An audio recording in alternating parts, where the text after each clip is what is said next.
এই বিদেশ প্রবাসী, আহা কি পরিমাণ মায়া লাগে। 12 ঘন্টা ডিউটি করে আবার আরো 6 ঘন্টা আরেকখানে আরেক কোম্পানির স্যার কি করে 18 ঘন্টা, কেউ কেউ আর থাকে 6 ঘন্টা। এই 6 ঘন্টার মধ্যে বিশ্রাম কখন? নিজের জামাগুলা নিজে ধোয়, নিজের রান্নাটা নিজে করে।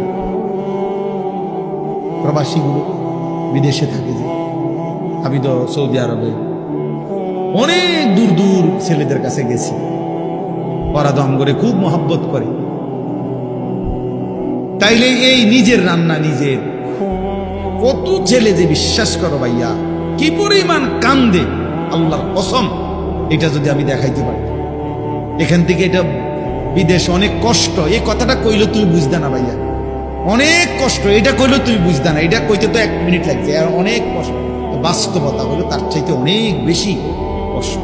এই প্রখর রৌদ্রে, এই তীব্র রৌদ্রে, বিশেষ করে 12 ঘন্টা ডিউটি করে আসার পরে যখন একটা ছেলে বা একটা যুবক, তার একজন আপনজন কেউ নাই, আইসা নিজের 1 গ্লাস পানিটাও নিজে নিতে হয়, তো মনটারে হাহাকার লাগে যে আর কেউ তো নাই।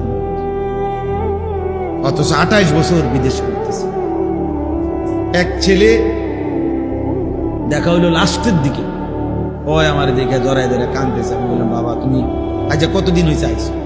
কয় হুজুর 3 বছর। এই শেষ আমার যে ছেলেটা খেজুর আইনা দিছে মদিনায়, ও ছেলেটা আমার বলতেছে যে আজ 3 বছর হয়েছে বাড়ি থেকে আসছি, একবারও যাই নাই। আমি যাইবা কখন? কয় হুজুর একটা আইডিয়া করছি যে যে ঋণগুলো করছি আরো 3 বছর যদি বিদেশ করি তাহলে ঋণগুলো শেষ হবে, তো আশা আছে হুজুর এরপরে যাবো। এই কদ্দুর অল্প বয়সী ছেলে। হ্যাঁ ভাইয়া, এই জন্য সে যাইয়া হয়তো অনেক দুঃখের কথা বলে না বাড়িতে, যে মা কানবো, বাপে কানবে, বা বউ বাচ্চারা কানবো। এই জন্য অনেকে অনেক নিজের দুঃখের কথা বলে না, কষ্টের কথা নিজেই হজম করে পড়ে থাকে। কিন্তু তীব্র কষ্ট কইরা বুকটা মাটিত লাইগা যায়, এরপরে 2টা টাকা জমাইয়া এরপরে বাড়িতে টাকা না খাইয়া না দেয়।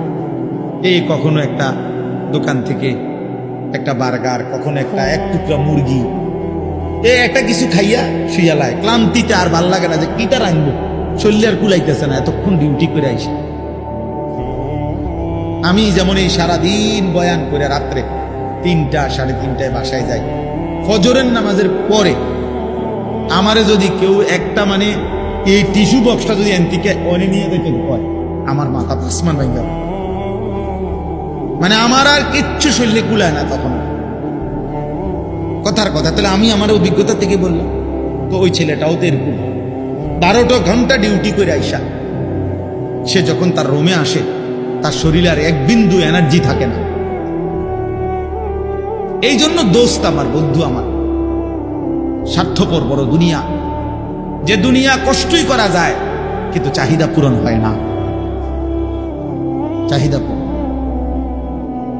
অসংখ্য যুবক আমারে বলছে প্রবাসী, হুজুর এই 12 বছরে কোনোদিনও হুজুর পরিবারকে শেষ পর্যন্ত চূড়ান্ত খুশি করতে পারিনি।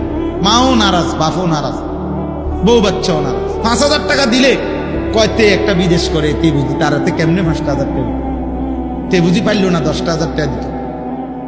কথা বুঝেন না? অর্থাৎ সবাই মনে করে তে আরো দিত হইতো। মাও নারাজ, বাপও নারাজ, পুতও নারাজ, জিও নারাজ, বউ নারাজ। এই হলো প্রবাসীর জীবন। প্রবাসী এই এক প্রবাসী আমারে বলতেছে এইবার, এই তো আমার জড়ায়, হুজুর আমার কিচ্ছু নাই, আমার লাগে একটু দোয়া, আমগো কিচ্ছু নাই হুজুর। আমি কই না ভাই আছে, আল্লাহ যারা আছে সবাই। হে না, এই কান্দে আর কয় না আমার কিচ্ছু নাই। আমি সারাটা জীবন দিয়ে যাইতেছি, কেউ খুশি হয় না। আরো দিলে ভালো হতো, আরো দিলে ভালো হতো। এই জন্য দোস্ত স্বার্থপর। এই জন্য আমার একটা বয়ান আছে না এরকম, যে দুনিয়া বড় স্বার্থপর এই দুনিয়া।